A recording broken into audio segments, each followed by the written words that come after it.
Aibuan, Vanakkam, Assalamu alaikum, and of course, a very good evening. Welcome to AmCham Sri Lanka's signature IPR event, part 3 that is, of our signature IPR events. And today we're speaking on IPR protection in Sri Lanka as a developing nation. Featuring today, Buddhike Illangatilleke, attorney at law. He is a lawyer with 20 years experience focusing on intellectual property law, company law, and of course, commercial litigation. A master in international trade law and in commercial law. He's also the chairman managing director of Enable Private Limited, a leading ICT company. Buddhike is going to be speaking to us today on, of course, IPR protection in Sri Lanka as a developing nation. And a few of the key takeaways that we're looking at, of course, are the basis of IPR protection, IPR policy framework, and of course, necessary improvements, prevailing legal framework for IPR protection, and what emerging issues there are in IPR protection, especially given the current context of the many things that are changing in this ever-evolving business environment. So without further ado, Buddhike, may I invite you to take over this presentation.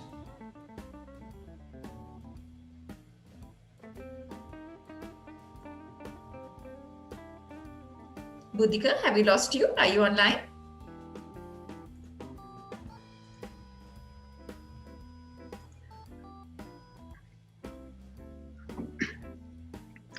Hi, Rai. Hi. Hi. Thank you very much for that lovely introduction. Yeah. Sharing the screen. So, would you like me to go ahead and share the presentation? Yes. Sure, will do.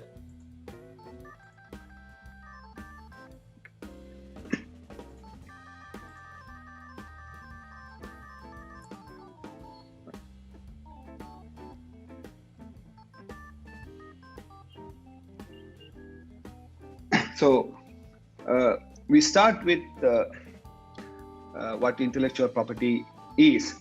I don't intend to go in detail as to what intellectual property is, because like I just mentioned, this is the third in a series of intellectual property related programs that American Chamber of Commerce is doing. So what is intellectual property? Now,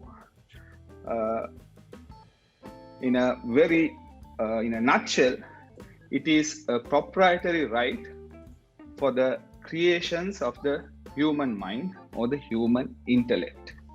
Now, intellectual property involves several areas of IP, which is you have copyrights, you have patents, industrial designs, and integrated circuits. In one sector that I would put, because these areas involve what you call this creation of the human mind or the human intellect involved. Now, if you look at copyright, you will write a book, or maybe a composer compose music for a song. Now, that involves human creativity and input from the human intellect. Patents, the same way, you find a solution to a specific problem in the field of technology, and that becomes if it is novel, if it is new, that is not done anywhere else in the world, you become entitled to a patent. Right? Now, however, intellectual property has evolved from protecting the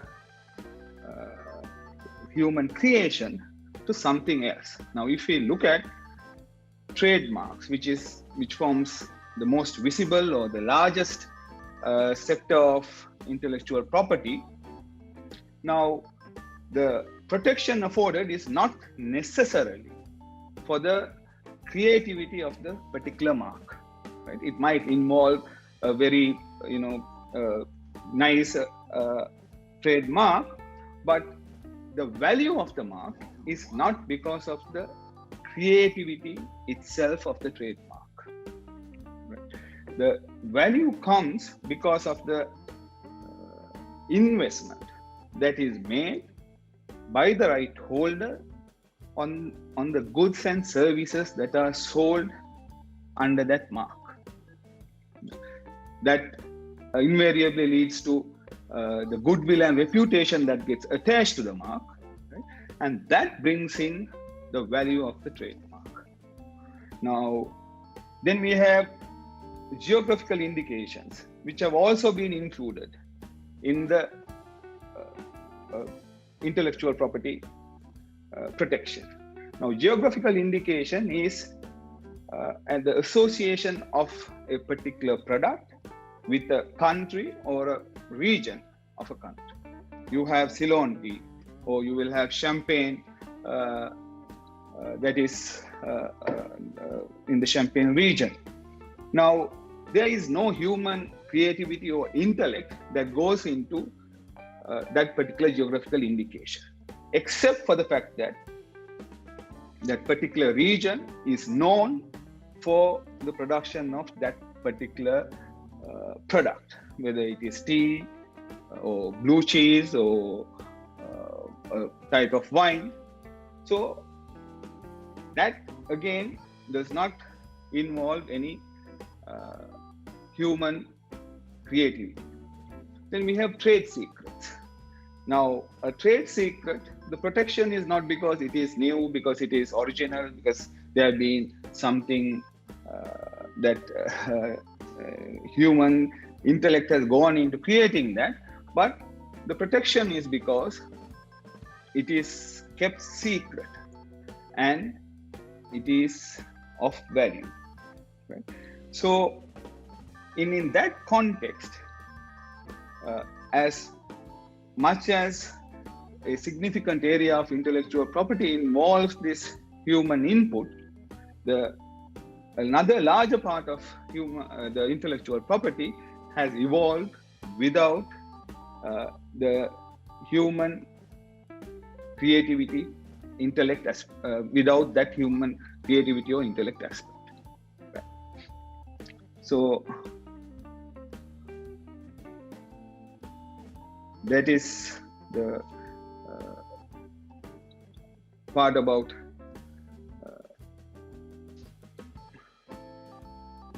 now. Why is IP? What is the importance of the IP? Now, as the American Chamber, I believe you are familiar with the supply and demand curve. Now, what does intellectual property do? Intellectual property, thanks, Raj. Intellectual property, it constrains the supply artificially through the state-granted monopoly. Now,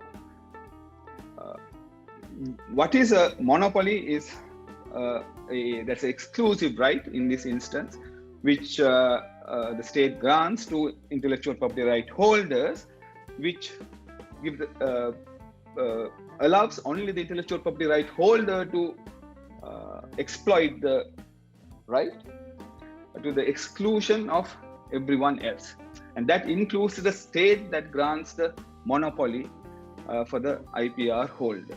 Now, what flows from such a monopoly is that the IPR holder becomes a single source of supply for the relevant intellectual property, whether it is a patent, whether it is a song, a book.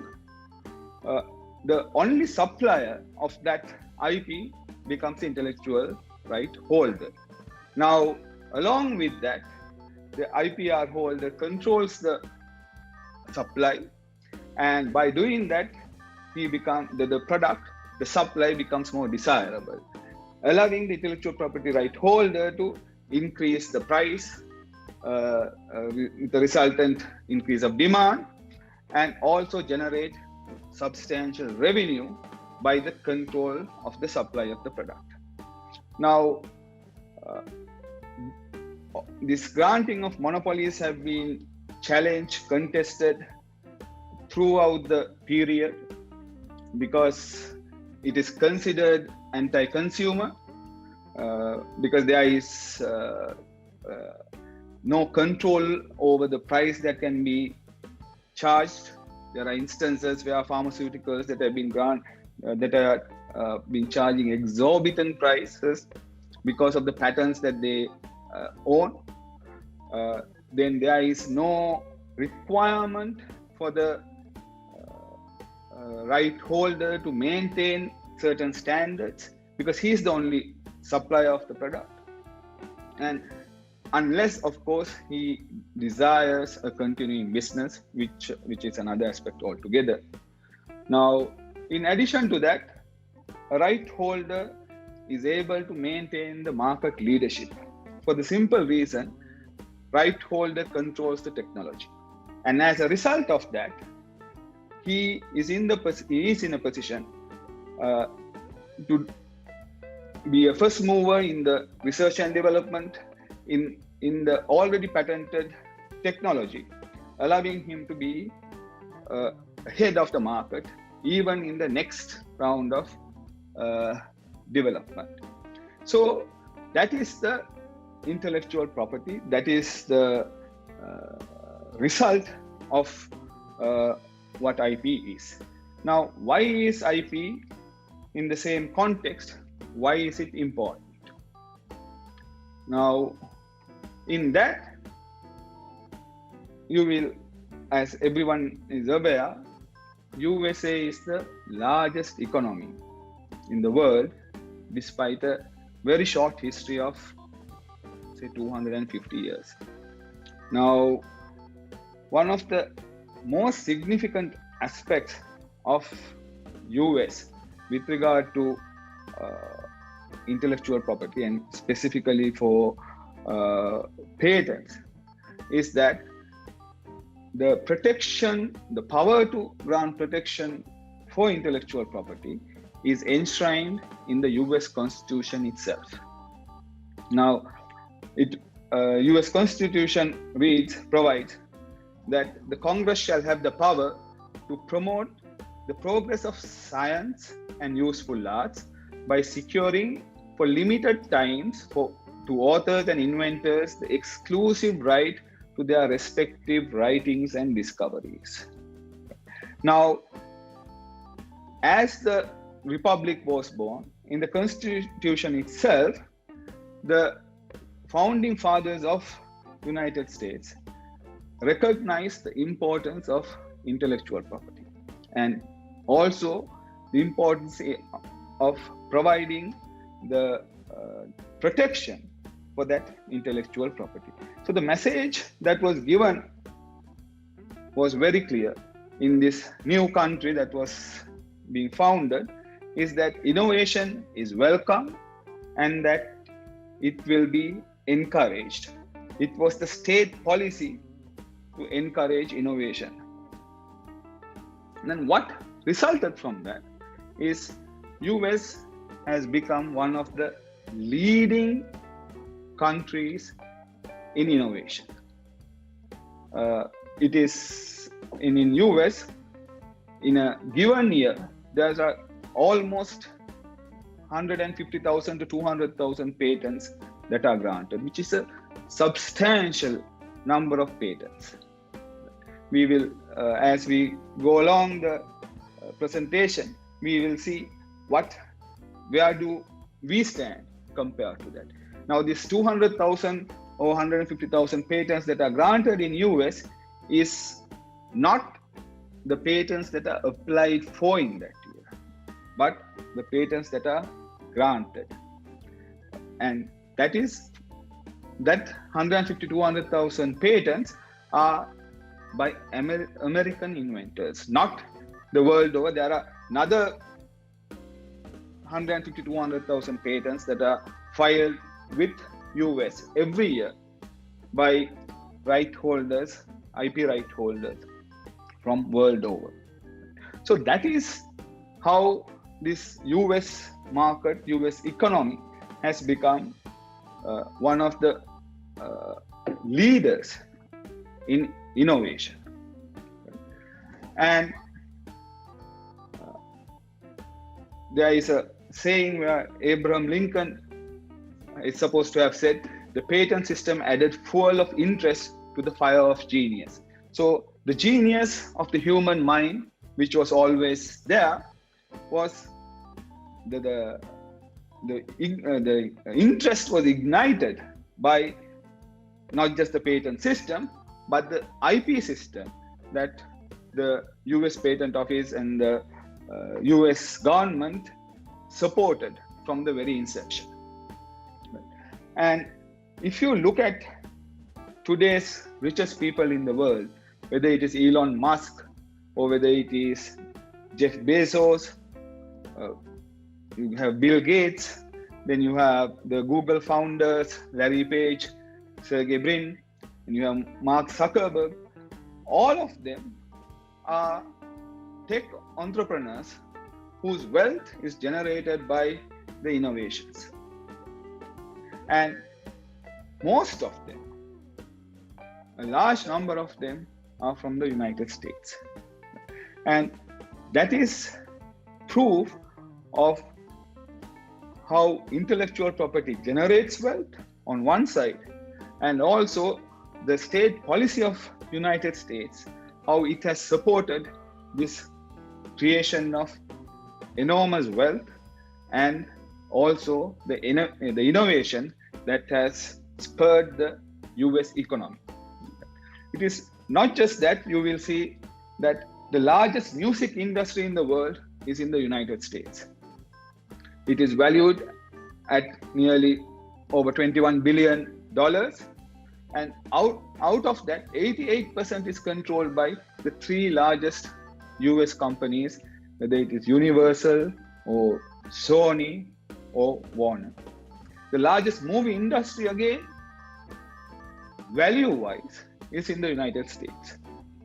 The box office is considered about $44 billion worth annually. 25% of it is generated in the United States. Now, India or Bollywood makes 3 times more movies a year, but the income that is generated is only about 1/10 of what is generated in US. And on top of that, you have the home entertainment market, whether it is Netflix or Hulu. Now, all of that, again, that is considered, it's valued about 2 times the box office. Now, that again, the innovation is led by US. You can see the number of streaming services that are coming out of US, which is monetizing sometimes movies that are 15, 20 years old by providing a platform through these streaming services. And then the largest publishers in the world, whether it is Random House, HarperCollins, again come from US. So the concentrated government policy of supporting innovation in the United States has reaped substantial benefit and profit to the US entrepreneur and the US businesses. Now, this is important in the context of what we are going to talk next, is what is the basis of intellectual property. Now, like I discussed earlier, the monopolies are not desirable in the normal context because it is anti-consumer. Right? But from nearly 200-300 years, these monopolies have been granted to innovations, whether it is a patent, whether it is some other type of a IP, book, song, because the justification was that it is to encourage innovation and creativity. Now, this is the basis that whether it is the crown in United Kingdom or through the Parliament, or whether the makers of US Constitution set out as the reason why we are granting these monopolies despite the anti-consumer nature of those exclusive rights that are granted. But today, if you look at intellectual property, you will see it is no longer only about promoting innovation or creativity, but it is in fact, it's mostly about protecting business interests. Now, if we don't understand this aspect, and if we are going to promote intellectual property in Sri Lanka, and if you are going to only focus on promoting innovation and creativity, right, we are going to be stagnant in this field the way we have for a number of years. Now, why is that? Now, if you look at copyright, now, when the Statute of Anne was introduced, the protection that was given under copyright was 14 years. With time, it was then subsequently, lobbying by various parties, it was increased to 28 years, then 28 years plus the lifetime plus 28 years. Then it was increased subsequent to 40, 50 when we had the Intellectual Property Act of 1979, Code of Intellectual Property Act. It was 50 years, lifetime plus 50 years. And now the TRIPS compliant law, it is lifetime plus 70 years.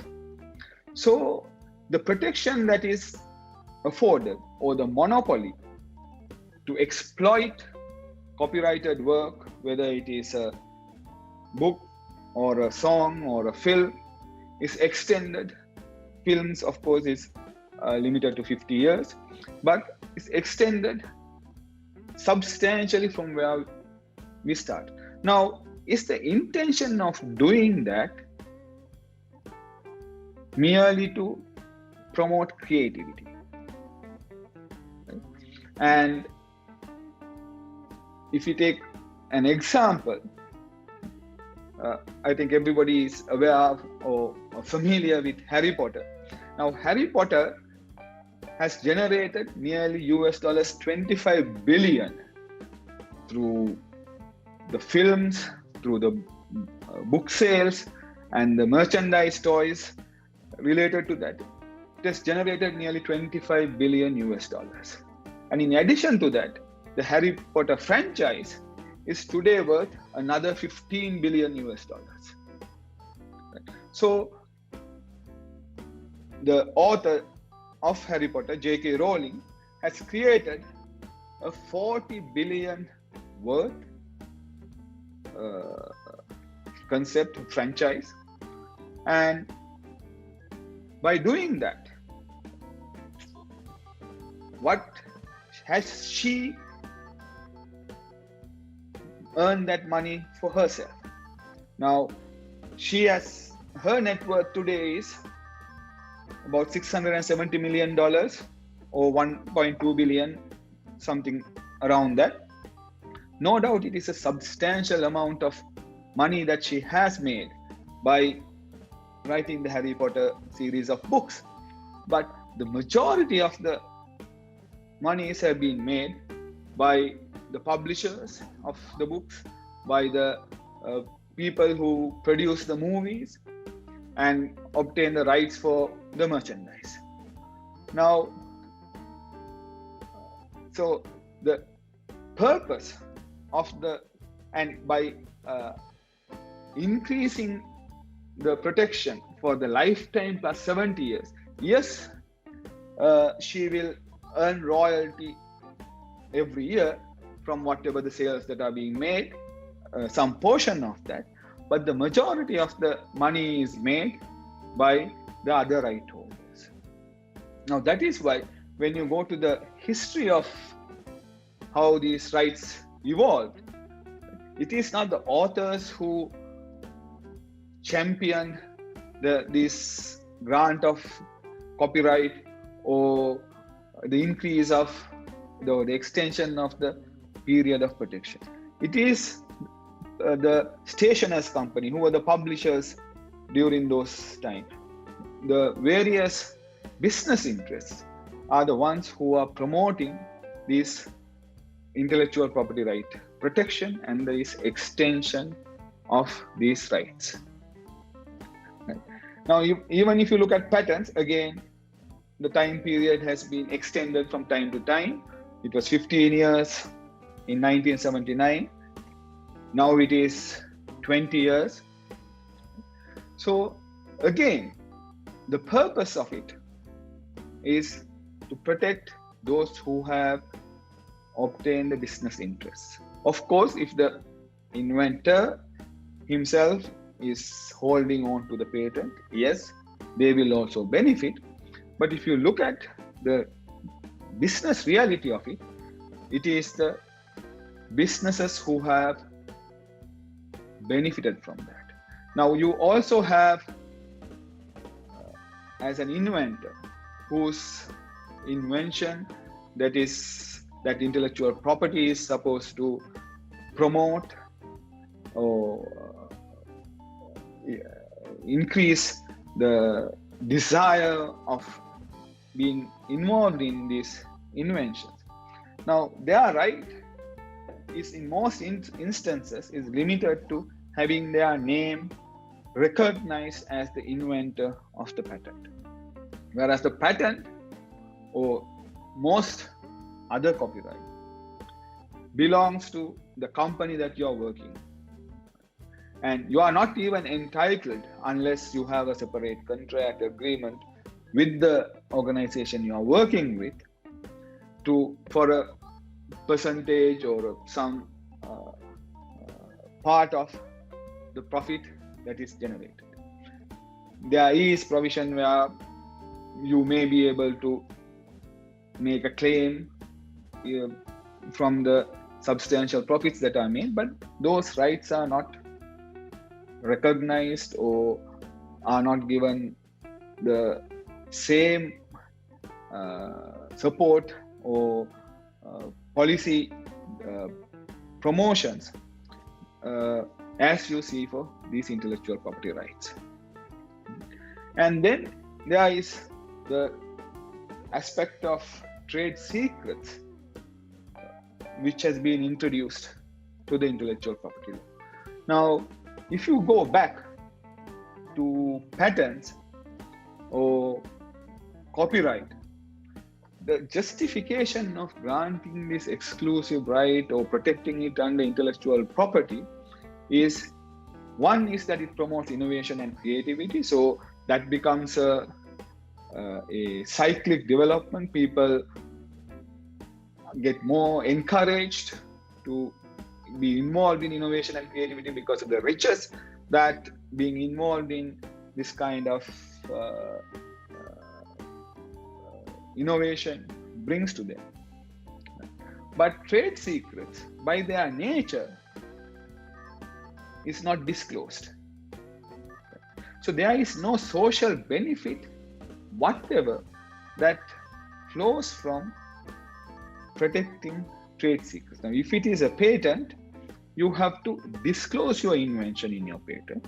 So the idea is that after 25 years, everyone else can use the innovation that you have done.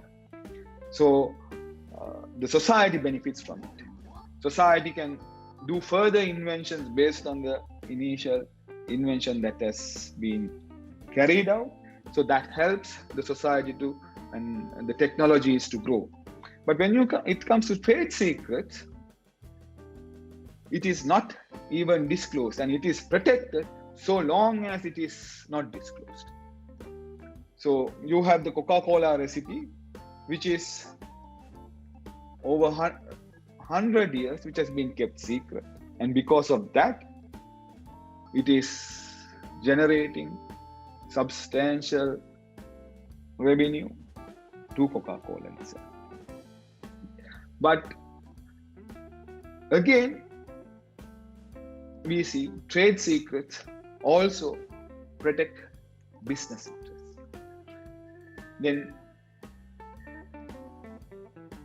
with the trademarks, we have again similar. You have 10 years protection initially, which can be extended without limitation. Patents, it's only 20 years. You have copyright lifetime plus 70 years now. In some instances, it's 50 years with regard to certain types of copyright.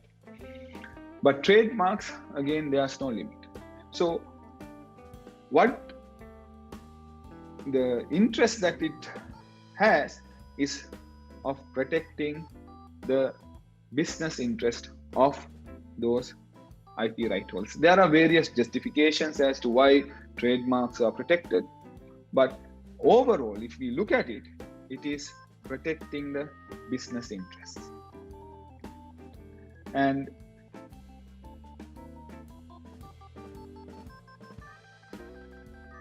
so what is the public policy relating to intellectual property? Now, we earlier discussed how United States protects or protection for IPR is enshrined in the Constitution itself.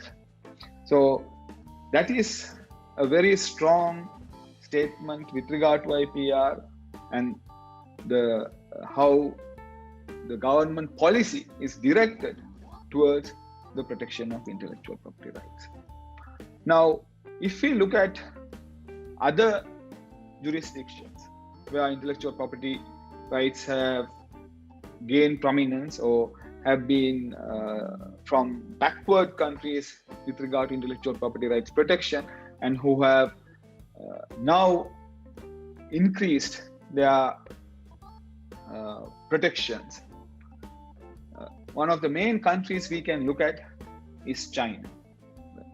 Now, China,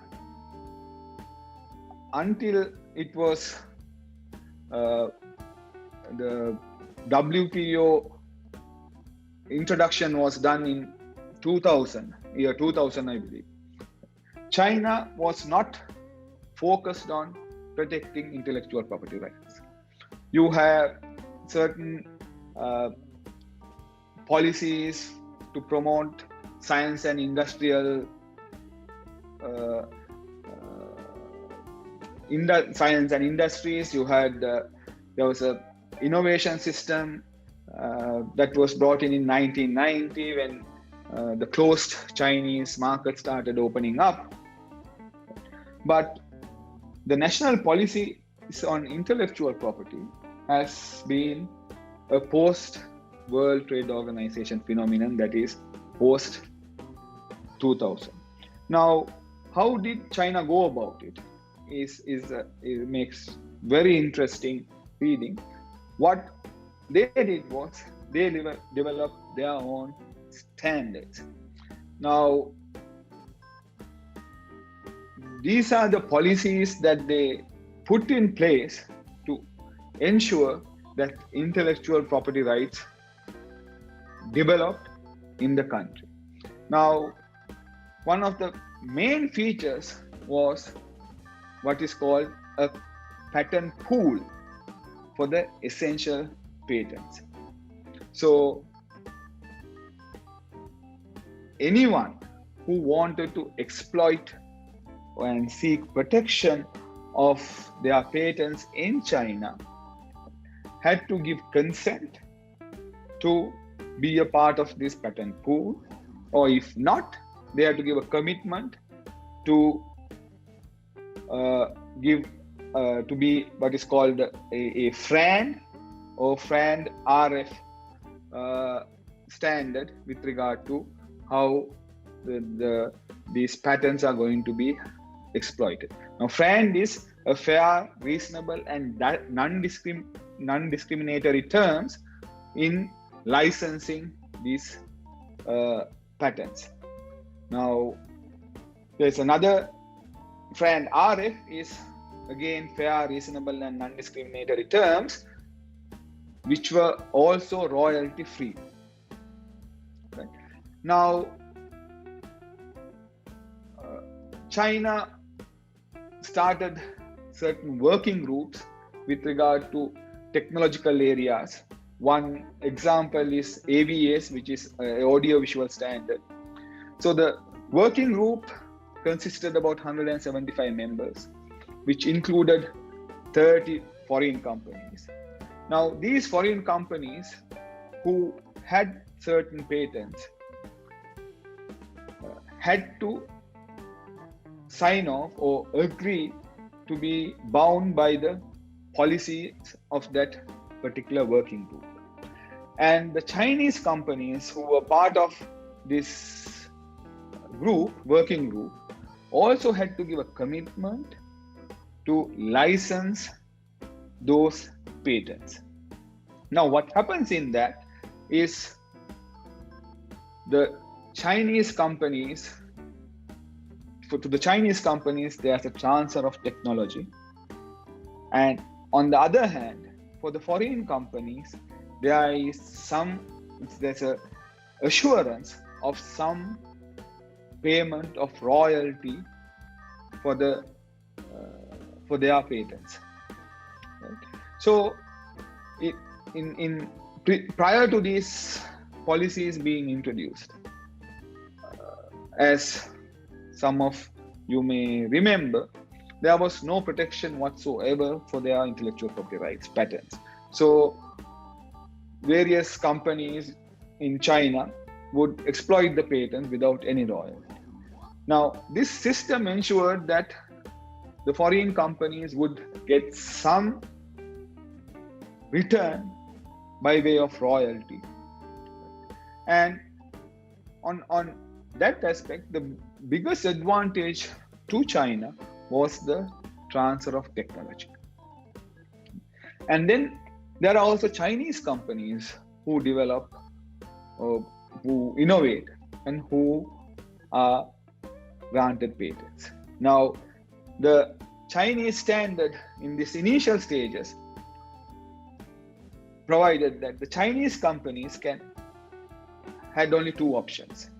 They had to provide the patents on a fair, reasonable and non-discriminatory term and royalty free to the Chinese companies in participating in these working groups, right? And by then being in the patent pool.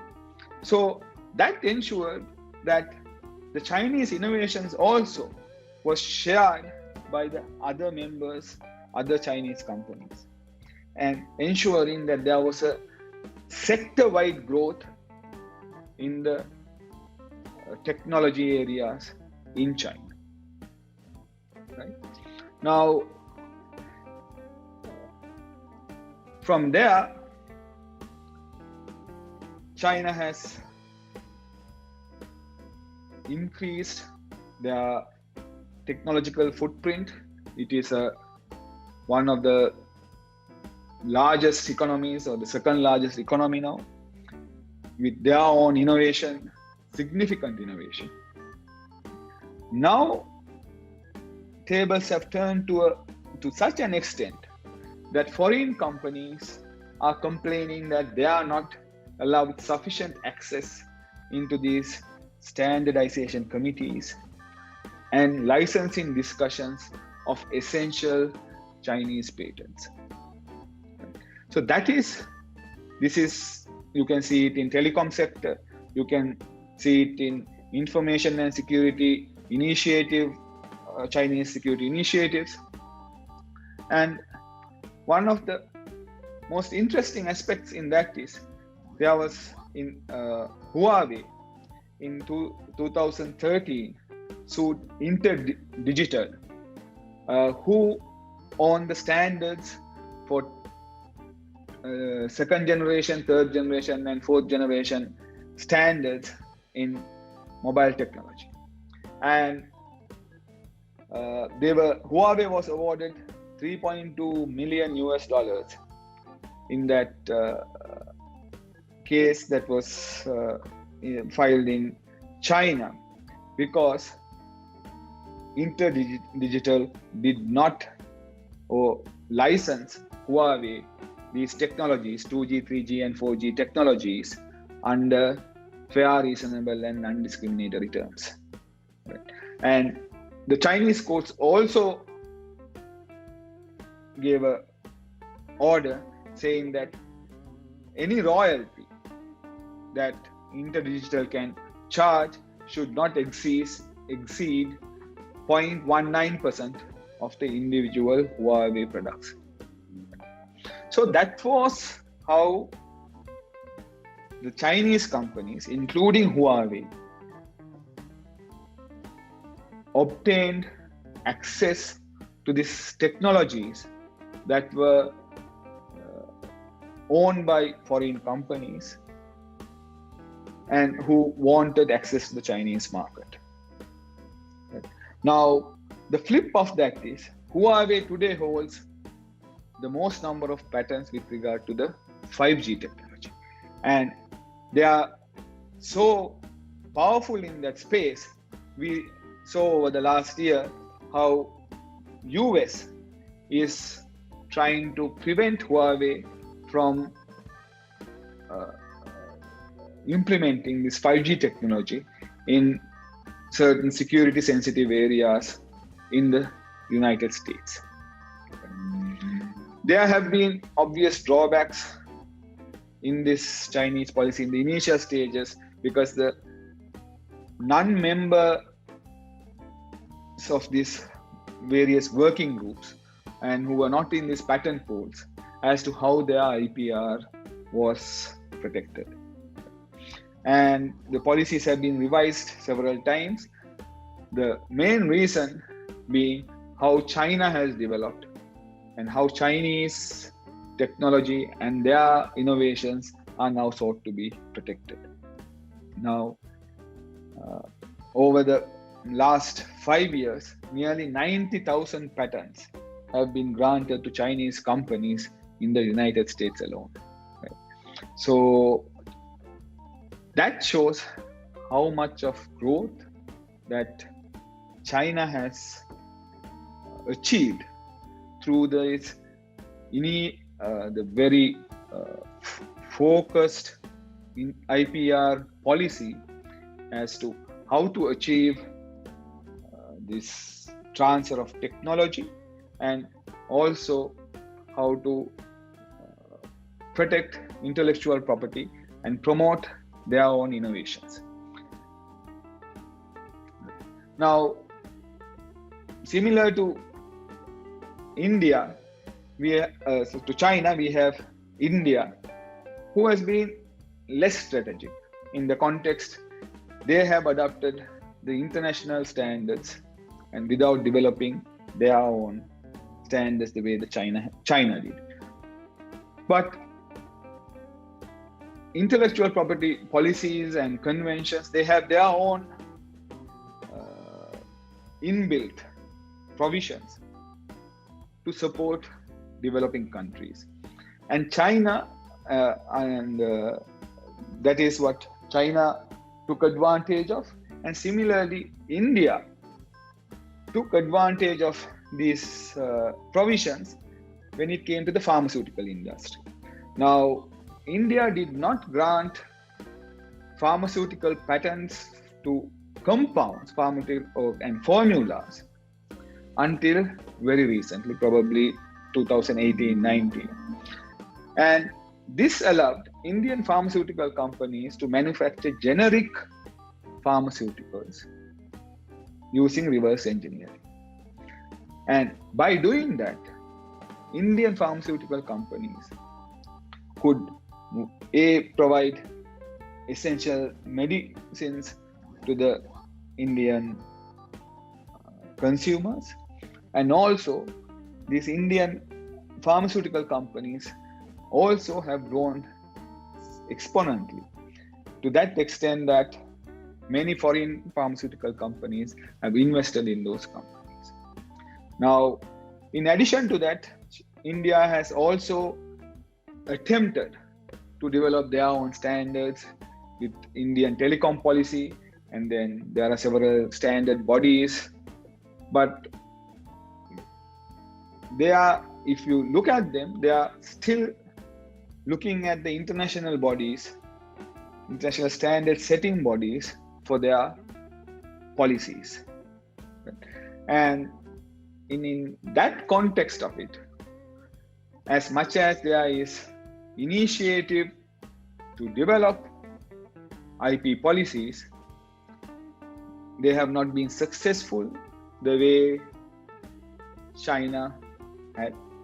There is, of course, like China, there are advantages that India has. There are large economy, and the fact that many Western and US advanced developed countries want to be part of that, want to get into that market. But despite that, because the policies have not been correct, the development in IPR is significantly less. Now, for example, while China over the past 5 years have made 90,000, or not made, obtained 90,000 patents in US, India has obtained less than 5,000 patents in the United States. Now, from there, what is our IPR policy? What is Sri Lanka's IPR policy?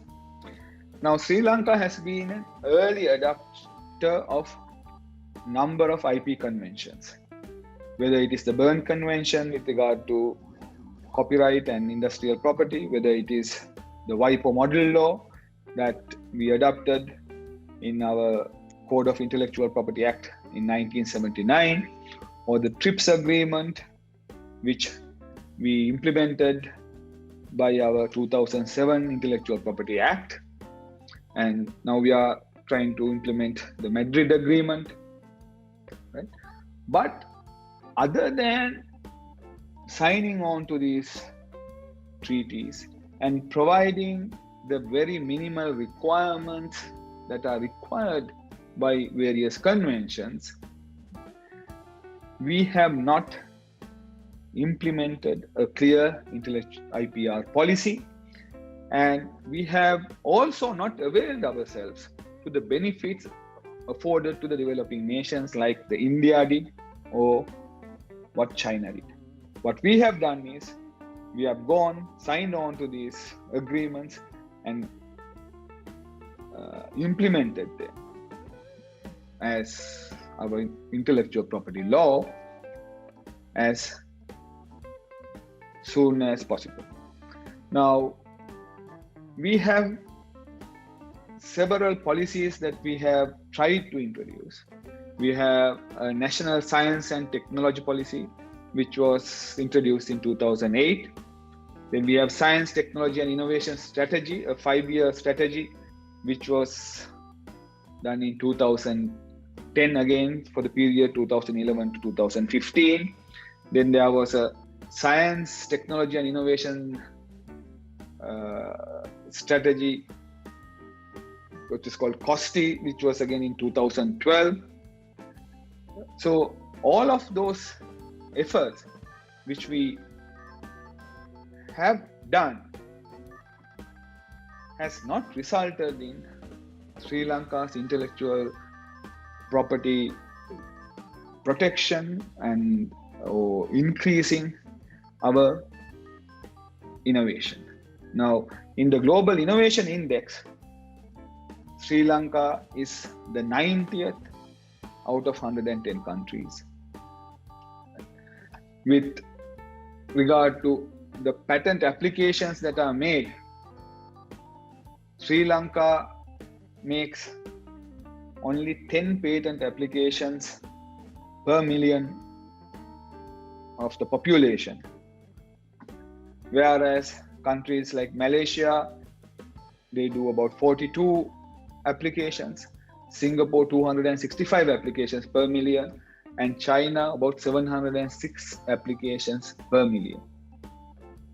And so Sri Lanka is far behind in taking up to intellectual IPR itself and also seeking protection under these IPR policies.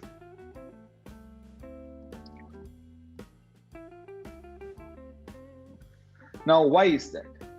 Now, despite our early adoption in various conventions and implementing the laws, TRIPS compliant, we have the National Intellectual Property Office, which is very slow in it is carrying out, whether it's the registration of a trademark, which takes 5 to 10 years if there are oppositions. If not, without any opposition, it takes sometimes 2-3 years. Now, the Intellectual Property Act is 2007, is now 13 years old. We had the Code of Intellectual Property from 1979, which is nearly 40 years ago. But we still do not have the personnel to carry out a proper patent search. We don't have the databases to do that kind of a thing. It is unfortunate. We see now, even when an international patent application that is made under the Patent Cooperation Treaty is made, where there is an international search report which would set out whether this is whether the patent is novel, whether it is an industrial applicability is there, whether unity of invention is there, or whether the inventive step. These are all that requirements of a patent. But despite that, the National Intellectual Property Office will grant the patent only if another country grants a patent. So we don't have the necessary resources, the Intellectual Property Office. And on the other hand, intellectual property is considered still as a private right. Now, as a private right, it requires the intellectual property right owner to institute action and obtain relief. Right? But a country like ours, with an economy that is small, the intellectual property right owners who are in US or European countries, even China, Japan, they are not going to be so interested in coming and litigating, right, unless they do it for strategic reasons. And the flip of that is the countries, the perception of the country as a country that has strong IPR enforcement gets a beating, no acceptance in that regard. And we have the unfortunate aspect is the law has provided the provisions, but at the same time, now there is the right for any intellectual property right owner to write to customs and obtain an order to stop any infringing product to be stopped by the customs. And Sri Lanka Customs enforces that. But once that is stopped, it requires the right holder to go and obtain an order from the Commercial High Court within a short period of 14 days.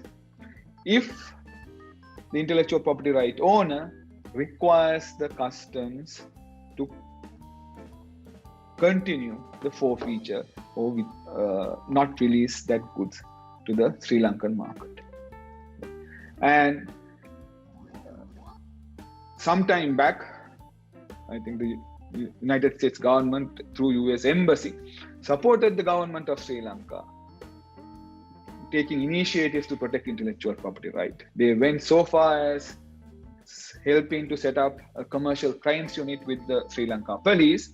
But even then, after that interest, the US embassy being behind Sri Lanka to implement this, that once that pressure is eased, we see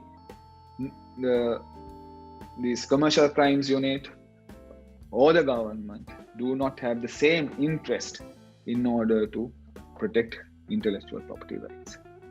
So,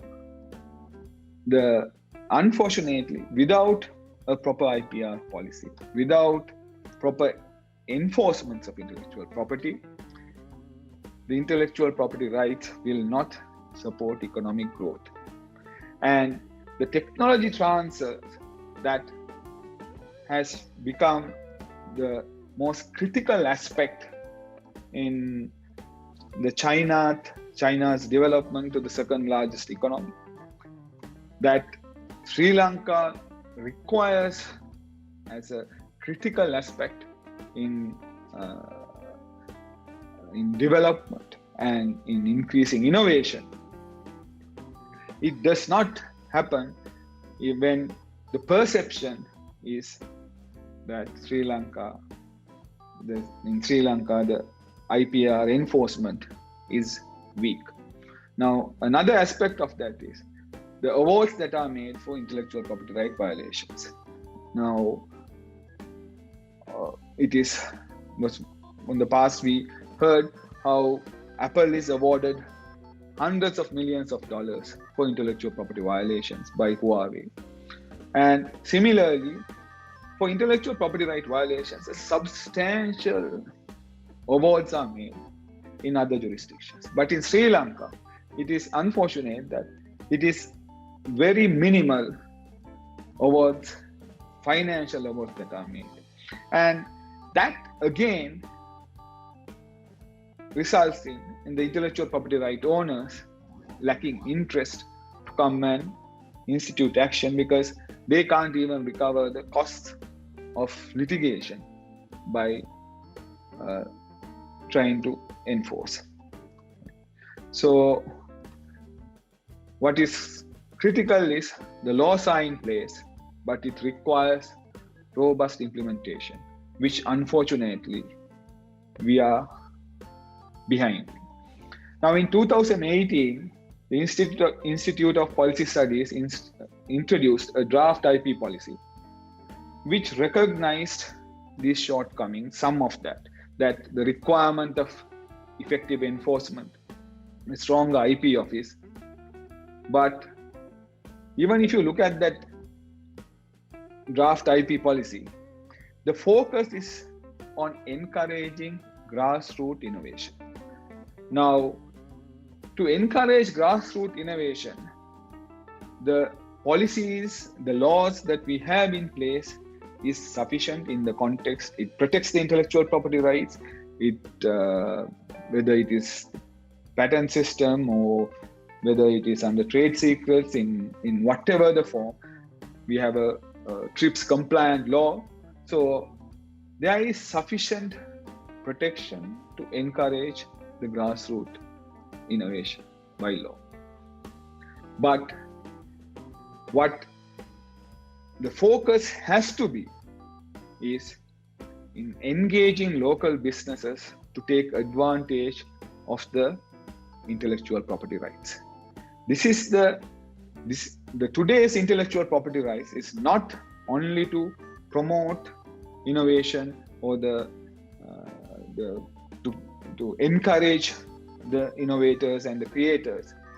It is the businesses who should take the lead to take advantage of intellectual property rights and to monetize that intellectual property. Now, along with that is the investment in R&D that should come in, which in Sri Lankan context, we see some investments that are being made in slim tech, and we see these initiatives that are done by, let's say, in the garment industry mainly. If you look at that again, one of the main reasons why they have been able to do that is because of the technology transfer that has happened, which by them being involved in supply of various specialized clothing, and that has encouraged them to make further investment in R&D. So we need to bring in the foreign direct investments. We need to bring in the technology transfer, and we need policies as a government that encourages the FDIs, the technology transfers, and things of that nature. The support of the businesses is critical in that context. There should be improvements in enforcement of intellectual property, in the penalty or the awards that are made for violation of intellectual property. And we have to get the businesses, the local businesses, to be part of this change in developing and supporting intellectual property rights in Sri Lanka. Now, it was I believe, the Vision 2025, which was about 10 years back, which was set out. Now, it identified the importance of an effective and efficient IP management system to transfer high-end foreign technology and innovations. But there's very little done to ensure that happens. Now, the changes in intellectual property law with regard to enforcement aspects of it needs to be done.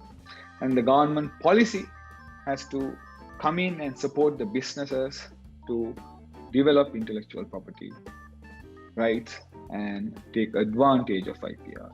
And that is the change of policy that we need in this to Sri Lanka, to develop Sri Lankan economy. And so beyond that, in Sri Lanka, we have, like I mentioned, the Intellectual Property Act of 2007, which is TRIPS compliant. It provides protection from copyright to industrial designs, patents, then geographical indications, integrated circuits.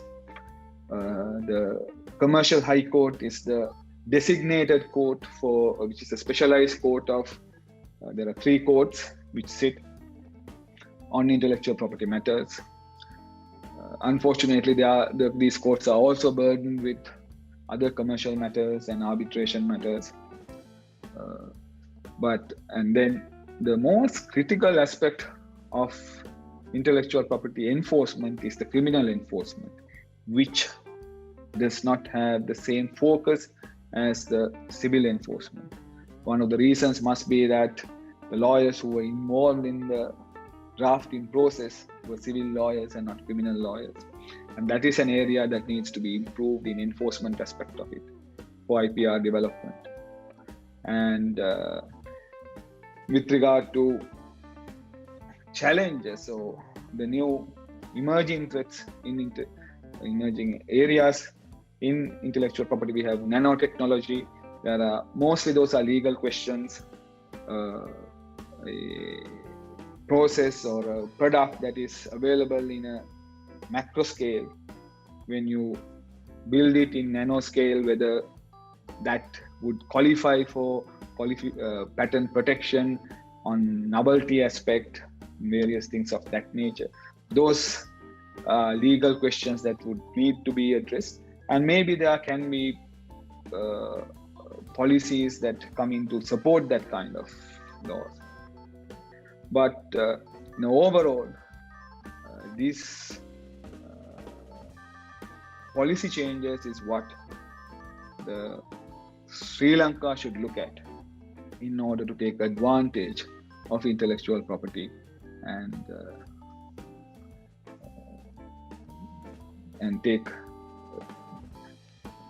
develop the country's innovations and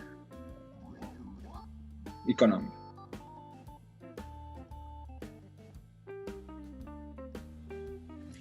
Thank you very much, Buddhike, for taking us through that very enlightening presentation.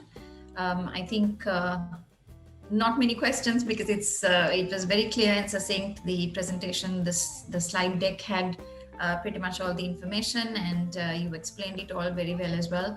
So I think all our participants today, those who have a knowledge of IPR as well as those who are new to the concept and idea of what it is, have both had a very insightful session and have been able to understand everything that you've shared with us today. So thank you on behalf of AmCham Sri Lanka for taking the time, and of course on behalf of all of our participants.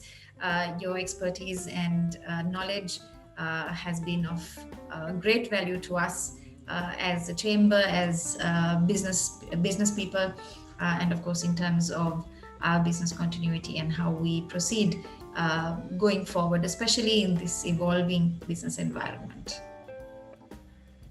Thank you, AmCham Sri Lanka, and thank you, Rai, for the opportunity. So since we don't have any more questions popping up, and this has pretty much brought us to the top of the hour as well, so we will say thank you to each one of you for joining us here, both on Zoom as well as on our Facebook page. And of course, we look forward to seeing you again at the next one of our AmCham presentations. The next IPR presentation, of course, will be a month from now.